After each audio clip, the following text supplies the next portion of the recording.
virtuosa quem achará? O seu valor excede o de finas joias, o coração do seu marido confia nela. Bom dia, queridas ouvintes, amadas irmãs. Vamos desfrutar de mais um provérbio. Hoje, dia 23 de setembro, diz assim: para quem são os ais? Para quem os pesares? Para quem as rixas? Para quem as queixas? Para quem as feridas sem causa? E para quem os olhos vermelhos?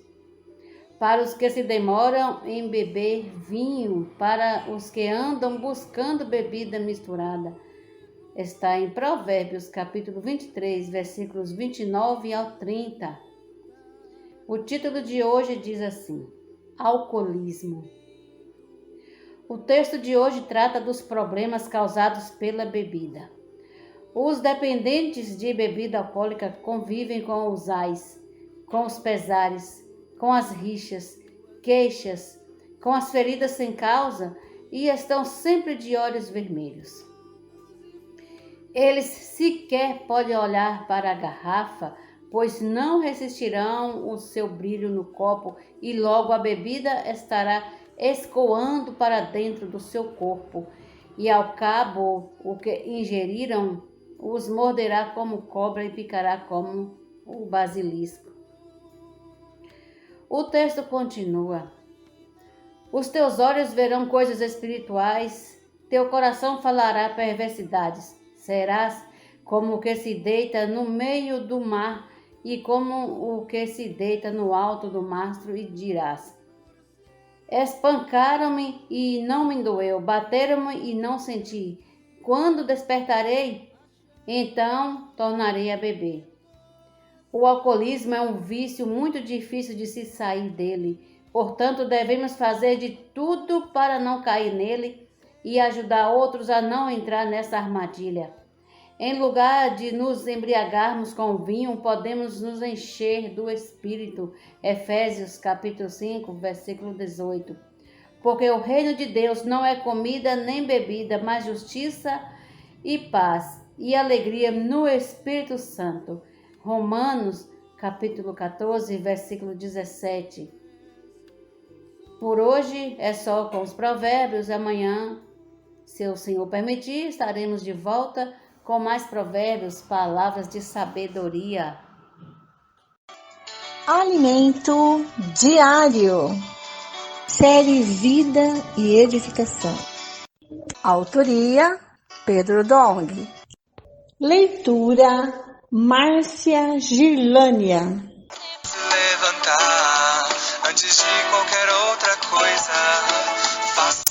Olá, queridas irmãs.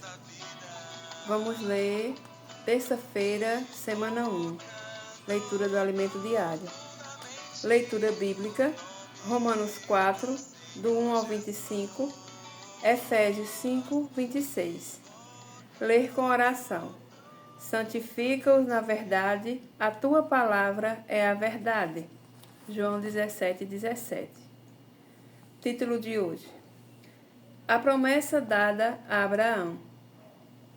Ao estudar o livro de Gálatas, somos levados de volta à promessa feita a Abraão.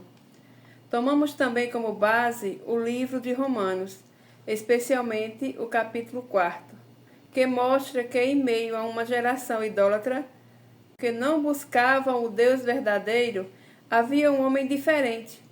Enquanto todos buscavam seus próprios interesses e sacrificavam aos deuses estranhos, para benefício próprio, Abraão desejava encontrar o Deus verdadeiro, o Criador dos céus e da terra.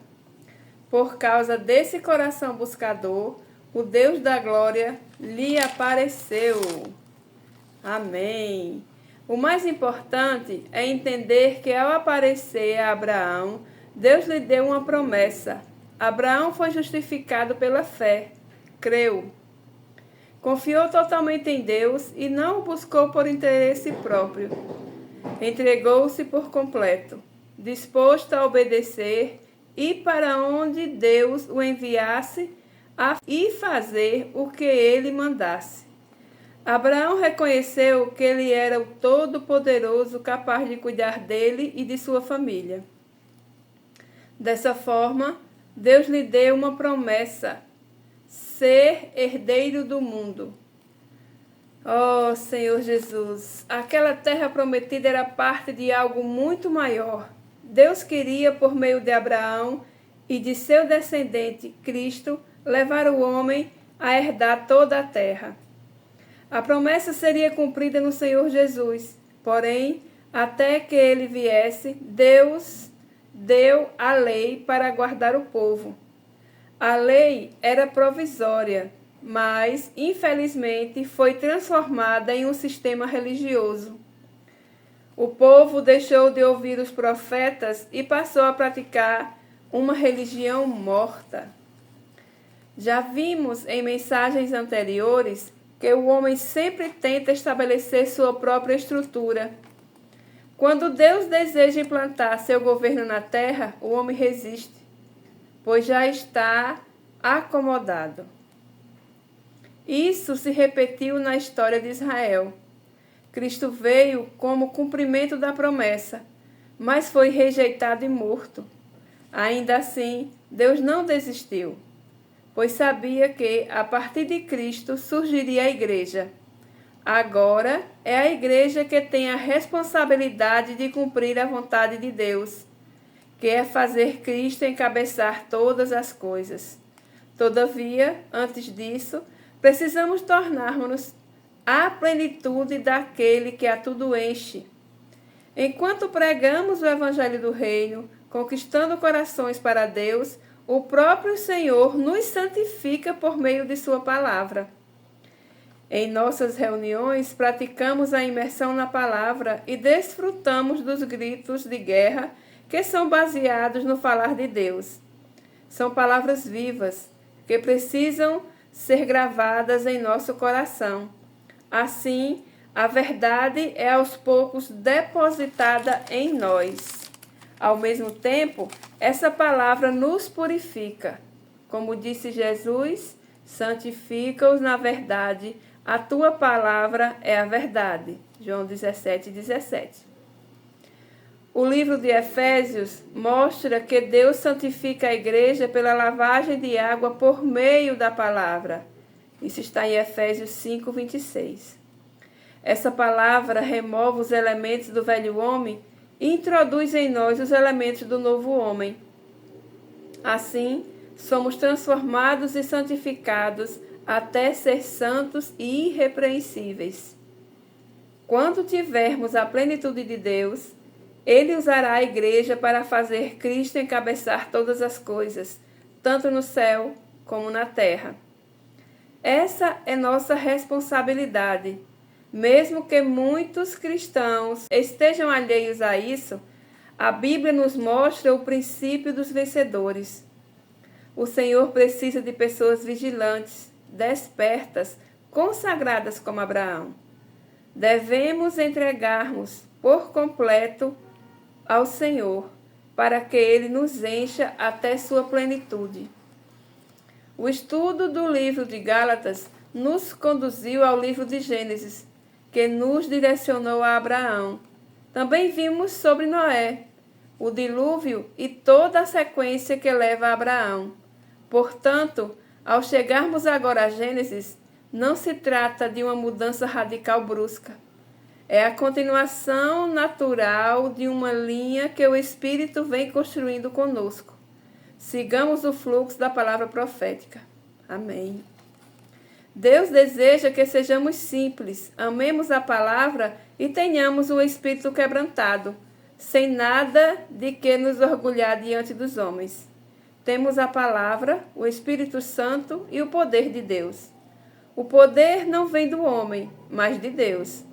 Por isso ele escolhe as coisas fracas, as desprezíveis, para envergonhar as fortes. Ó Senhor Jesus! Vivamos com simplicidade e humildade, sempre confiando na palavra e permitindo que o Espírito tenha liberdade para agir em nosso meio. Amém? Tenha um bom desfrute. Jesus é o Senhor. Olá, criançada! Vamos juntos fazer a imersão nesta terça-feira? Em Gênesis, Deus criou o tempo. Tudo Ele criou. Vamos juntos? Em Gênesis, Deus criou o tempo. Em Gênesis, Deus criou o tempo. Deus criou o tempo. Comigo, vamos lá! Em Gênesis, Deus criou o tempo. Tic-tac, tic-tac. Em Gênesis, Deus criou o tempo. Deus criou o tempo. Aleluia, pois tudo Deus criou.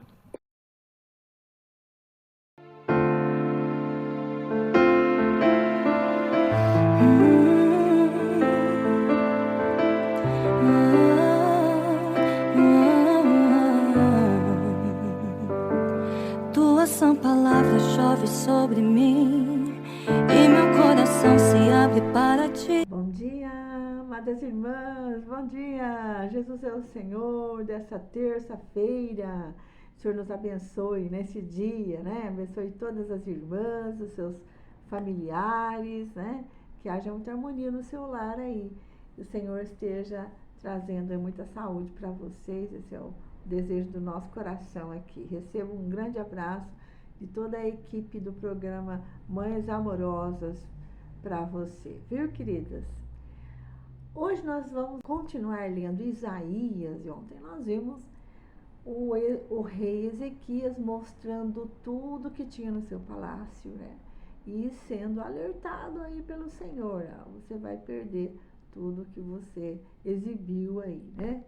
O Senhor também desafiou as nações, né? Com os seus deuses, com os seus ídolos, né? E vimos que nada pode ser comparado ao Criador, né? Nenhuma criatura pode ser comparada ao Criador. Ele é o soberano rei, né? O dono da sabedoria, e o Senhor é todo poderoso, né? E tudo está debaixo do seu comando. Esse recado aí que ele deu pra gente aí, finalizando o capítulo 41.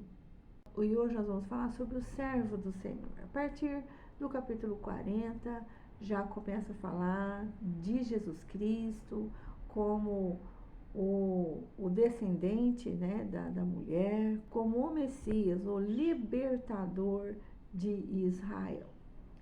E hoje nós vamos ver um aspecto do Senhor que é o de servo, né? Então vamos lá. Capítulo 42, versículo 1. Eis aqui o meu servo, a quem sustenho, o meu escolhido, em quem a minha alma se agrada. Pus sobre ele o meu espírito, e ele promulgará o direito para os gentios. Não clamará, não gritará, nem fará ouvir na praça a sua voz.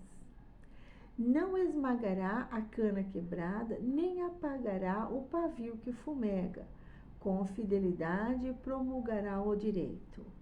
Não desanimará, nem será esmagado, até que estabeleça na terra a justiça, e as terras do mar aguardarão a sua doutrina. Assim diz Deus, o Senhor, que criou os céus e os estendeu, que formou a terra e tudo que ela produz, que dá fôlego de vida ao povo que nela está, e o espírito aos que andam nela. Eu, o Senhor, chamei você em justiça, eu o tomarei pela mão, o guardarei, e farei de você mediador de aliança com o povo e luz para os gentios, para abrir os olhos dos cegos, para tirar da prisão os cativos e do cárcere os que jazem em trevas. Eu sou o Senhor.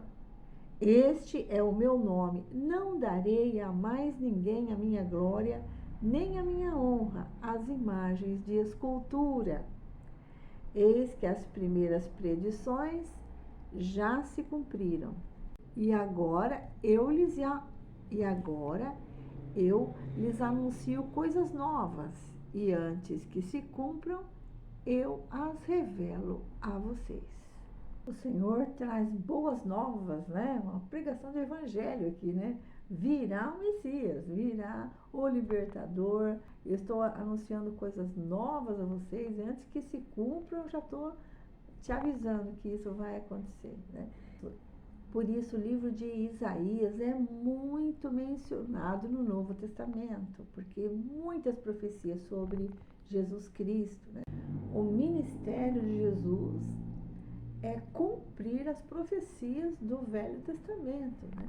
E também trazer luz para os gentios, porque o povo de Deus é o povo de Israel. Os gentios eram considerados imundos, né? Como a gente vê no Novo Testamento claramente isso, né?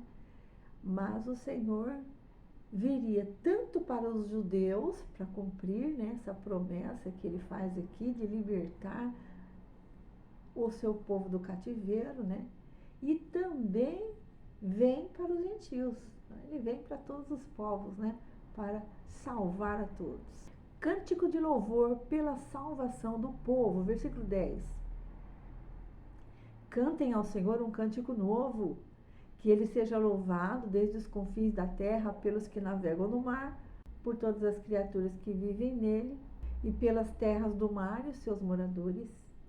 Ergam a voz do deserto, as suas cidades e as aldeias habitadas por Quedar. Exultem os que habitam em Sela e clamem do alto dos montes. Aqui é mencionado Quedar, que se refere ao segundo filho de Ismael. Olha só como o Senhor vem para salvar a todos, né? E menciona Quedar, que é o segundo filho de Ismael, né? Tem uma referência para você. Gênesis capítulo 25, versículo 13. Olha, mostrando aqui que todos os povos podem louvar o Senhor. Ele vem para salvar todos. Então, nas cidades, no deserto, no mar, aldeias de Quedar, em Sela, né? Todos devem louvar ao Senhor, né? Versículo 12. Deem honra ao Senhor e anunciem a sua glória nas terras do mar. O Senhor sairá como valente, despertará o seu zelo como homem de guerra. Clamará, lançará forte grito de guerra e mostrará sua força contra os seus inimigos. Por muito tempo me calei, estive em silêncio e me contive, mas agora darei gritos como mulher que está dando à luz, e ao mesmo tempo ofegarei e estarei esbaforido. Versículo 15. Devastarei os montes e as colinas e farei secar toda a sua vegetação. Tornarei os rios em terra firme e secarei os lagos. Guiarei os cegos por um caminho que não conhecem. Farei com que andem por veredas desconhecidas. Tornarei as trevas em luz diante deles e aplanarei os caminhos ásperos. Estas coisas lhes farei e nunca os abandonarei. O Senhor veio para ficar conosco, né, por toda a eternidade, né? Nós éramos os cegos, né? Nós éramos aqueles que estavam no deserto, com sede. O Senhor veio e nos deu luz, né? Nos deu comida, nos deu água viva, né? E mudou a nossa sorte, né? Amém! Retrocederão e ficarão cobertos de vergonha os que confiam em imagens de escultura e que dizem às imagens de fundição: vocês são os nossos deuses. Lamento sobre a cegueira de Israel. Por um lado, o Senhor traria luz, né, para os gentios, mas o povo judeu, muitos ficariam cegos, né? E o Senhor lamenta por isso. Versículo 18. Escutem, surdos, e vocês cegos, olhem para que possam ver. Quem é tão cego como meu servo, ou tão surdo como meu mensageiro a quem envio? Quem é tão cego como meu amigo e tão cego como o servo do Senhor? Você vê muitas coisas, mas não as observa. Ainda que tenha os ouvidos abertos, não ouve nada. Foi do agrado do Senhor, por amor da sua própria justiça, engrandecer a lei e torná-la gloriosa. Mas este é um povo roubado e saqueado, todos estão trancados em cavernas e escondidos em cárceres. Foram feitos prisioneiros, não há ninguém que os livre, foram levados como despojo e ninguém diz, devolva. Quem de vocês dará ouvidos a isto? Quem dará atenção e ouvirá o que há de ser depois? Quem entregou Jacó por despojo e Israel aos roubadores?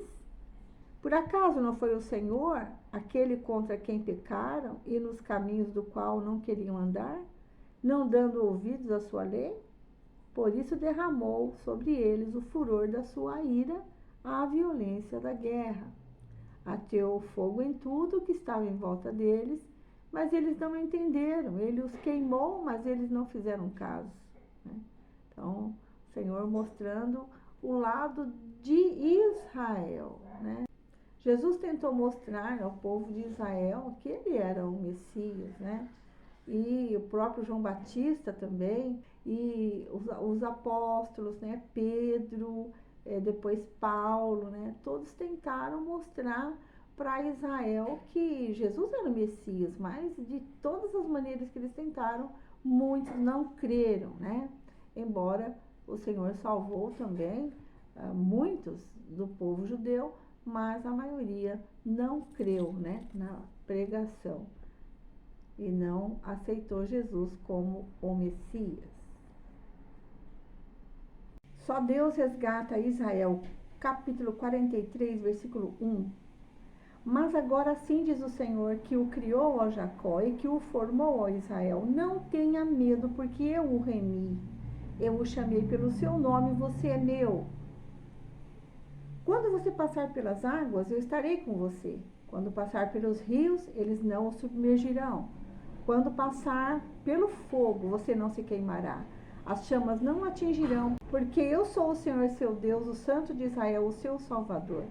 Dei o Egito em resgate por você e a Etiópia a Sebá, para que você fosse meu. Visto que você é precioso aos meus olhos e digno de honra, e porque eu amo, darei homens por você e povos em troca da sua vida. Não tenha medo, porque eu estarei com você. Trarei a sua descendência desde o Oriente e a juntarei desde o Ocidente. Direi ao norte, entregue, e ao sul, não os impeça de sair. Tragam os meus filhos de longe e as minhas filhas dos confins da terra, todos que são chamados pelo meu nome e os que criei para minha glória, sim, aqueles que formei e fiz. Tragam o meu povo, que é cego, ainda que tenha olhos, e que é surdo, ainda que tenha ouvidos. Todas as nações se congreguem e os povos se reúnam. Quem dentre eles pode anunciar isto e mostrar-nos as predições antigas? Que apresentem as suas testemunhas para que se justifiquem e para que se ouça e se diga, é verdade. Vocês são as minhas testemunhas, diz o Senhor. Vocês são o meu servo a quem escolhi, para que vocês saibam, creiam em mim e entendam que eu sou e que antes de mim Deus nenhum se formou e depois de mim nenhum haverá. Eu sou o Senhor, fora de mim não há Salvador. Eu anunciei salvação e eu a realizei e a fiz ouvir. Deus estranho não houve entre vocês. Vocês, pois, são as minhas testemunhas, diz o Senhor. Eu sou Deus. Ainda antes que houvesse dia, eu sou. E não há quem possa livrar alguém das minhas mãos. Agindo eu, quem o impedirá? Libertação do jugo da Babilônia, versículo 14. Assim diz o Senhor, o seu Redentor, o Santo de Israel. Por causa de vocês, enviarei inimigos contra a Babilônia, e todos os babilônios farei embarcar como fugitivos nos navios de que se orgulhavam. Eu sou o Senhor, o Santo de vocês, o Criador de Israel e o seu Rei. Senhor ama esse povo, né? Ainda que pecou, né? Ainda que adorou ídolos, o coração do Senhor é de Israel. Assim diz o Senhor, que preparou um caminho no mar e uma vereda nas águas impetuosas, que fez sair os carros de guerra e os cavalos, o exército e a força, e eles jazem ali e jamais se levantarão. Estão extintos, apagados como um pavio. O Senhor está lembrando aqui a travessia do Mar Vermelho, né? Que as carruagens, né? O exército de Faraó, os seus cavalos, né? Os seus carros, né? Ficaram todos ali submersos e eles passaram a pé enxuto, né? Versículo 18. Não fiquem lembrando das coisas passadas, nem pensem nas coisas antigas. Eis que faço uma coisa nova. Será que vocês não o percebem? Eis que porei um caminho no deserto e rios nos lugares áridos. Os animais do campo me glorificarão, os chacais, os filhotes de avestruzes, porque porei águas no deserto e rios nos lugares áridos, para dar de beber ao meu povo, ao meu escolhido, a este povo que formei para mim, para celebrar o meu louvor. O Senhor falando para eles, ó, eu fiz vocês passarem pelo Mar Vermelho, né? Eu destruí os seus inimigos, mas não fique pensando nisso, porque o que eu vou fazer para vocês é muito superior a isso, né? Se referindo à salvação mesmo, né? De Jesus, né? O próprio Senhor vindo para salvar o povo, né? E estar com o povo, né? Vai trazer água onde não tem, no deserto vai brotar água, né? E para dar de beber a esse povo, né? Água viva, né? Água viva para esse povo. E eles vão estar com o Senhor celebrando festa. Amém. A misericórdia do Senhor, versículo 22. Contudo, você não me invocou, ó Jacó, e você se cansou de mim, ó Israel. Você não me trouxe as ovelhas para os holocaustos, nem me honrou com seus sacrifícios. Não lhe dei trabalho com ofertas de cereais, nem o cansei pedindo incenso. Você não me comprou cana aromática, nem me satisfez com a gordura dos seus sacrifícios, mas você me deu trabalho com os seus pecados e me cansou com as suas iniquidades. Eu mesmo sou o que apago as suas transgressões por amor de mim. Dos pecados que você cometeu, eu não me lembro. Relembre-me o que aconteceu. Vamos juntos ao tribunal. Apresente as suas razões para que você possa se justificar. O seu primeiro pai pecou e os seus guias se revoltaram contra mim. Por isso, profanarei os líderes do santuário e entregarei Jacó à destruição e Israel à zombaria. Apesar de Israel ser infiel, o Senhor manteve-se fiel a esse povo e prometia a libertação do cativeiro, né? E aqui tanto se refere à libertação do cativeiro da Babilônia, quanto à salvação mesmo, a salvação do seu espírito, com a vinda de Jesus. O Senhor amou tanto o povo que, como recompensa por libertar Israel do cativeiro, o Senhor deu para os persas, né? Hoje, atual Irã, né? O Senhor deu para os persas, deu para Cambises, filho de Ciro, o Egito, partes da Etiópia, que é o Cush, e Sebá, que é o noroeste da Arábia. Nos versículos 14 ao 21, Deus haveria de destruir a Babilônia e trazer o seu povo de volta à Palestina.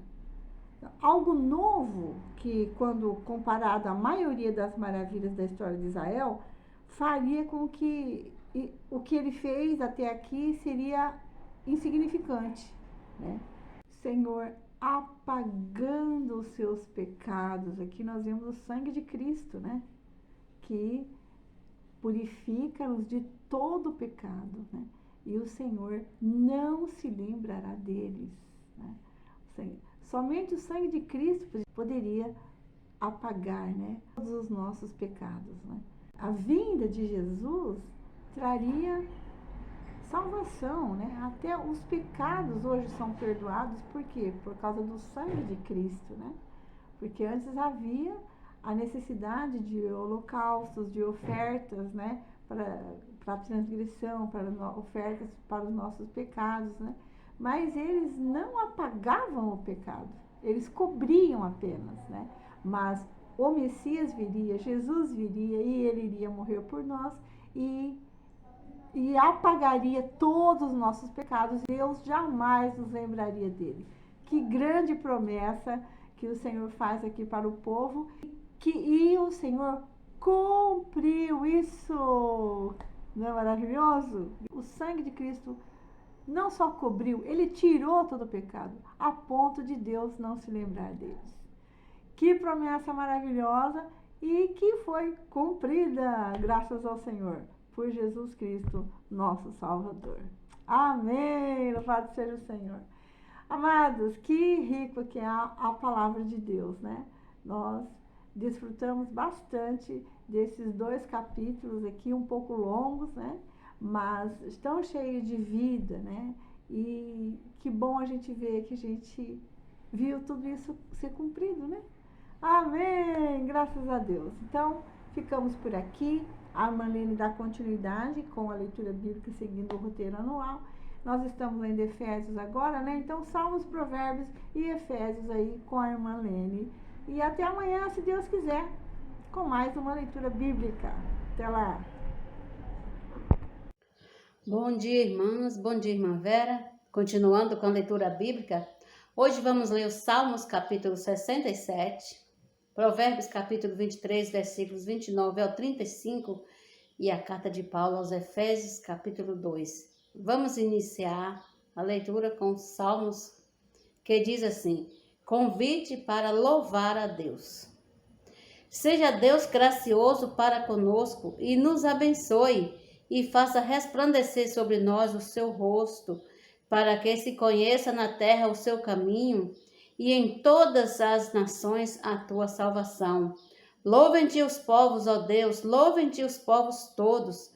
Alegrem-se e exultem as nações, pois julgas os povos com justiça e guias na terra as nações. Louvem-te os povos, ó Deus, louvem-te os povos todos. A terra deu o seu fruto e Deus, o nosso Deus, nos abençoa. Que Deus nos abençoe e todos os confins da terra o temerão.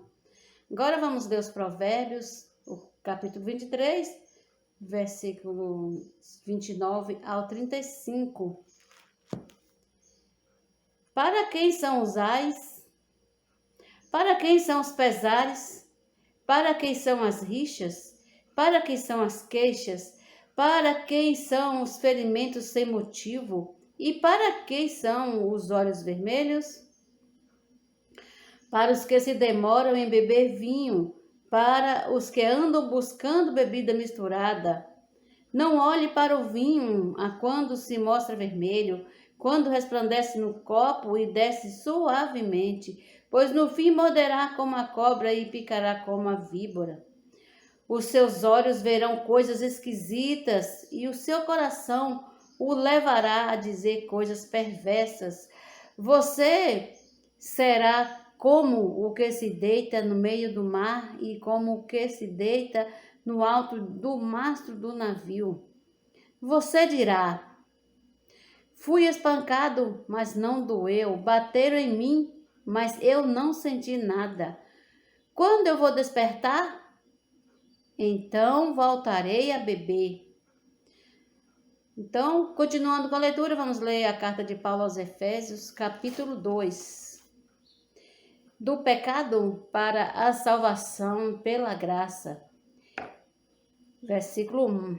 Ele lhes deu vida quando vocês estavam mortos em suas transgressões e pecados, nos quais vocês andaram no outro tempo, segundo o curso deste mundo, segundo o príncipe da potestade do ar, do Espírito que agora atua nos filhos da desobediência. Entre eles também nós todos andamos no passado, segundo as inclinações da nossa carne, fazendo a vontade da carne e dos pensamentos, e éramos por natureza filhos da ira, como também os demais.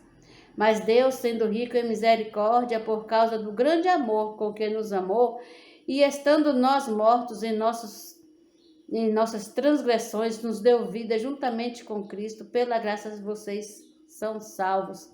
E juntamente com Ele nos ressuscitou e com Ele nos fez assentar nas regiões celestiais em Cristo Jesus.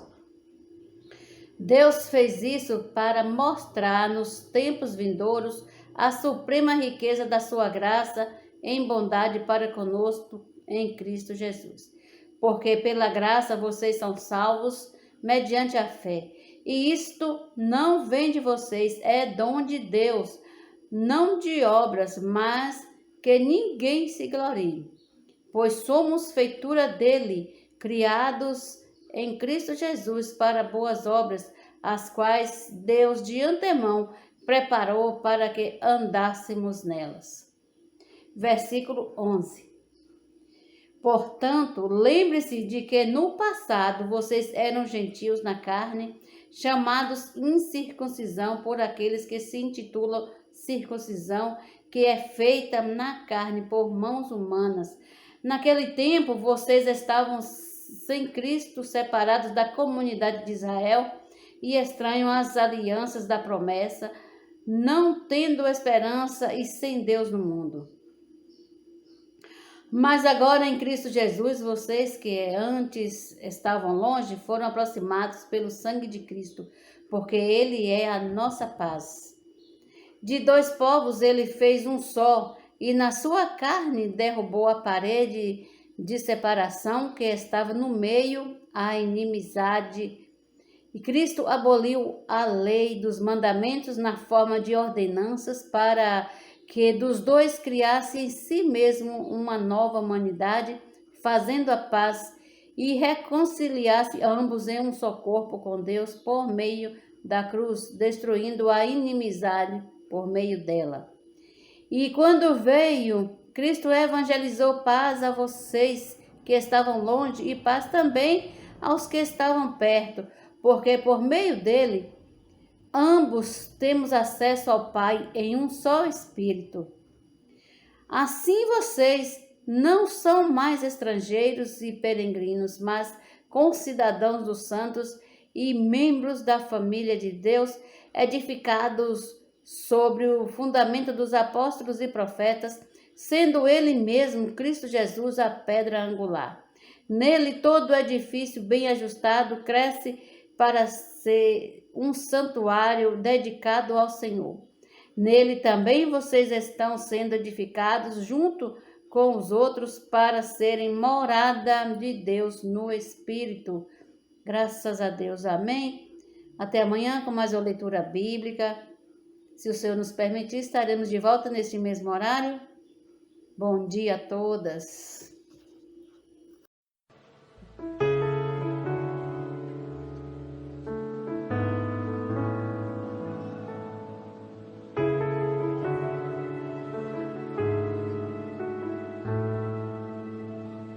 Eu ouço a tua voz a me guiar. Olá, como nós temos visto, nós já tiramos nosso livro do plástico. Nós estamos lendo o livro Herdeiros de Deus, da editora Árvore da Vida. Nós estamos no 2º capítulo, no subtítulo Todos Podem Ser Úteis. Vamos lá? Como foi mencionado no capítulo anterior, todos nós podemos ser úteis nas mãos do Senhor, assim como o jovem João Marcos, que apesar de ter abandonado a primeira viagem que fazia com Paulo e Barnabé, mais tarde se tornou útil e foi o responsável por registrar as memórias de Pedro em um dos 4 evangelhos. O desejo do coração do Senhor Jesus é nos aperfeiçoar e fazer-nos crescer em vida. Pouco a pouco deixamos de ser criança por negarmos a vida da alma no ambiente onde Ele preparou para nós, que é a vida da igreja. Nesse lugar, Nós temos toda a condição para o crescimento espiritual, inclusive irmãos que são curadores e tutores. O objetivo de crescermos em vida é estarmos preparados para reinar com Cristo no mundo que há de vir. Nosso desejo não é reinar sozinhos, mas levar outros a serem co-reis conosco. Esse é o sentimento que o Senhor colocou dentro de nós e tem sido nosso norte. Por isso esse desejo da leitura do livro, porque o desejo é que todos nós possamos correr juntos, possamos ser esses co-reis com o Senhor, e de um estar incentivando o outro a correr essa carreira com perseverança. Todos têm a oportunidade de ser úteis ao Senhor, desde João Marcos, um jovem que cresceu no ambiente da igreja, até Onésimo, um escravo infrator da lei que conheceu o Senhor quando era fugitivo. Nosso Senhor, Ele não faz acepção de pessoas. Assim, não importa a condição social ou o nível cultural dos irmãos, todos, sem exceção, têm chance de ser vencedores e reinar com Cristo no futuro. Todos podemos ser úteis, independente da nossa condição. O Senhor, Ele tem um dom para cada membro. Então, assim, se um irmão faz uma coisa e você não consegue fazer, mas certamente tem coisas que só você consegue fazer. Então, na verdade, cada membro tem a sua função. Todos podemos ser úteis e importantes, ainda que nós caiamos, mas o Senhor, Ele nos chama para continuar nessa caminhada. Seguir invocando o nome do Senhor. Por ser inclusivo, o ministério neotestamentário requer a participação ativa de todos os filhos de Deus. É como uma corrida de bastão. A primeira geração correu muito e em determinado momento precisou passar o bastão para a segunda, e assim por diante até o Senhor voltar. Não percamos nunca de vista, sobretudo, a prática de invocar o nome do Senhor, que foi e tem sido importantíssima para nós e para o avanço da obra de Deus em nosso meio. Pelo invocar, nós declaramos nossa dependência do Senhor e negamos nossa vida da alma. Assim, a vida divina pode crescer, e essa vida se manifesta por meio do amor, pois Deus é amor. Quando essa vida cresce, o amor aparece. E quando o amor aparece, todas as críticas, julgamentos, condenações e cobranças diminuem entre os filhos de Deus. Por isso é tão importante que nós cresçamos, porque quanto mais nós crescemos, o amor também cresce. E quanto mais o amor cresce, mais vai diminuindo, né? Vão diminuindo as críticas, ficarmos julgando uns aos outros, e nós vamos aprendendo, ao invés disso, a cooperar uns com os outros, a ajudar uns aos outros. Ser espiritualmente maduros. O apóstolo João, em sua primeira epístola, diz: Filhinhos, eu vos escrevo porque os vossos pecados são perdoados por causa do seu nome. Filhinhos é um nível inicial de crescimento de vida. São crianças espirituais que talvez ainda tenham problema com os pecados. Mas os filhinhos se arrependem e pelo sangue precioso do Senhor, esses pecados são perdoados. Conforme a vida cresce, os pecados diminuem e a esperança de reinar com o Senhor aumenta. Na primeira parte do capítulo 13 lemos: Pais, eu vos escrevo, porque conheceis aquele que existe desde o princípio. Deus é aquele que existe desde o princípio. Pais são aqueles mais maduros, com a vida mais crescida, pois já negaram bastante sua vida da alma. Pelo fato de conhecerem a Deus e terem mais da vida divina em seu interior, eles manifestam mais o amor de Deus. E em seguida lemos: Jovens, eu vos escrevo porque tendes vencido o maligno.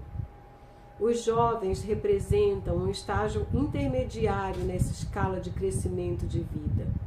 Na vida da igreja, precisamos buscar ser pais, isto é, pessoas maduras que conhecem a Deus e que não se abalam facilmente com qualquer dificuldade. Então aqui nós vemos estágios, né, da nossa vida cristã, como filhinhos, aqueles que começaram às vezes a cair em pecado, mas tem o sangue do Cordeiro para nos lavar, que tem suas fraquezas. Depois ele cita como pais, né, que já estão mais maduros, e como jovens, aqueles que vencem o maligno. Então é importante nós crescermos e nos tornar esses filhos maduros para Deus, né? Prosseguir até a volta do Senhor.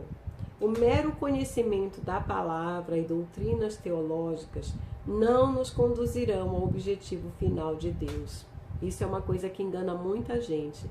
Às vezes a gente fala, nossa, mas ele fala tão bem a palavra, ele conhece tanto. Só que apenas o conhecimento bíblico, não que isso não seja importante, é muito importante. Mas o conhecimento bíblico em si, ele não determina um crescimento espiritual, né? Aqui é também um alerta para nós, né? O que buscamos na igreja é o crescimento da vida divina que se manifesta pelo amor. O conhecimento de Deus não é produzido apenas pela leitura e estudo da Bíblia, mas muito mais pelo convívio, pela experiência e comunhão com Ele e com nossos irmãos em Cristo. Aqui a gente leu há pouco sobre a gente ser aperfeiçoado na igreja. Isso é muito importante, porque é muito importante nós estarmos junto com os irmãos, porque é isso que nos aperfeiçoa realmente, né? O fato de nós estarmos juntos, onde nós podemos negar nossa vida da alma. Às vezes a gente tem algum atrito com algum irmão, isso nos ajuda a crescer, a nos negar, a pedir perdão. Tudo isso se torna um aperfeiçoamento para nós, porque muitas vezes a gente fala assim, eu busco aqui na minha casa, eu vou buscar sozinho, eu oro, eu tenho minha comunhão com Deus, mas isso não é suficiente. É muito importante que nós estejamos assim juntos, né, tendo comunhão com Deus e também comunhão com os santos, porque essa é a maneira de nós sermos aperfeiçoados. Paulo, em sua primeira epístola aos Coríntios, afirma que o amor jamais acaba, porque o amor é o próprio Deus. Agora, pois, permanecem a fé, a esperança e o amor. Estes três, porém, o maior destes é o amor. O amor é o próprio Deus. Que bênção é estarmos inseridos no plano eterno de Deus, sendo supridos e suprindo outros com esse amor. Precisamos prosseguir com esse encargo e espírito de inclusão, de geração em geração, até a volta do nosso Senhor Jesus Cristo. Na igreja, todos temos a oportunidade de servir e ser aperfeiçoados. Entre nós não há crises existenciais, pois sabemos de onde viemos e para onde vamos. O início de nossa trajetória cristã, assim como os Gálatas, foi maravilhoso e devemos continuar dependendo do Espírito para avançar. Nosso alvo é reinar com Cristo e para isso precisamos ter a vida crescida e aprender a administrar nosso tempo, nossos bens, nossos relacionamentos e as circunstâncias pelas quais passamos. Quando Ele voltar, irá nos dizer: muito bem, servo bom e fiel, foste fiel no pouco, sobre o muito te colocarei. Entra no gozo do teu Senhor. Jesus é o Senhor. Vamos orar? Senhor, nos ajuda a crescer. Nós não queremos ficar no estágio de crianças. Não queremos nos contentar em apenas ter sido salvos. Mas nós queremos nos tornar filhos maduros. Filhos com quem o Senhor pode contar. Senhor, que alegram o coração do Pai. Que podem cumprir a Tua vontade aqui na terra. Senhor, nos ajuda a sermos aperfeiçoados na igreja, aonde nós podemos servir junto com outros irmãos, podemos ser aperfeiçoados uns pelos outros. Abençoa-nos, Senhor, e dá para nós uma visão espiritual que nos faça enxergar a importância de estarmos juntos, invocando o nome do Senhor, negando a nós mesmos e fazendo a Tua vontade. Ó Senhor Jesus. Então aqui nós concluímos o capítulo 2. No próximo vídeo nós vamos ver o capítulo 3, que vai ser mais uma surpresa, mostrando que foi para a liberdade que Cristo nos libertou. Até lá!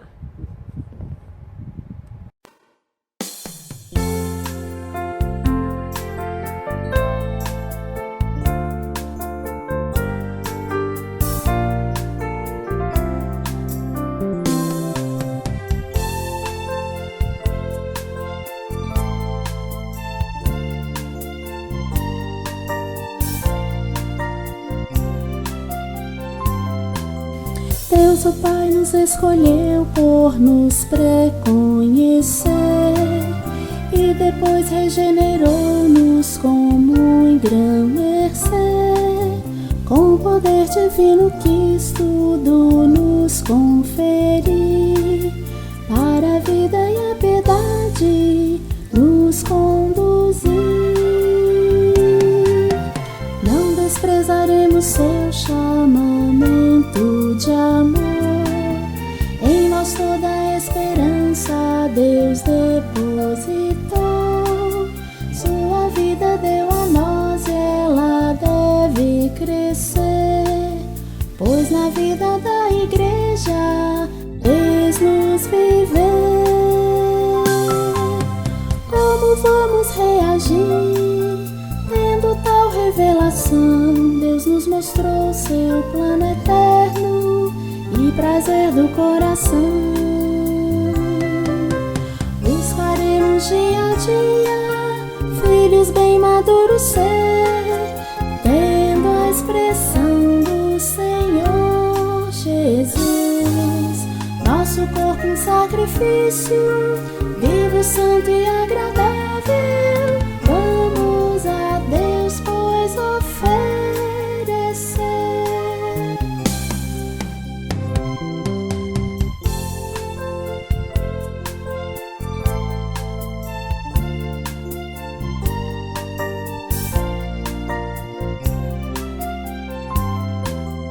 Hoje o alvo do Senhor é em nós trabalhar, quer fazer-nos vencedores para o reino herdar. Se nas várias restrições nos rendermos, então no milênio ganharemos o galardão. Deus deseja avançar e seu plano cumprir, ter maduros filhos que o expressem aqui, como igreja gloriosa que a tudo venceu. Somos parte da mais bela obra de Deus. Como vamos reagir tendo tal revelação? Deus nos mostrou seu plano eterno e prazer do coração. Buscaremos dia a dia filhos bem maduros ser, tendo a expressão do Senhor Jesus. Nosso corpo um sacrifício, vivo, santo e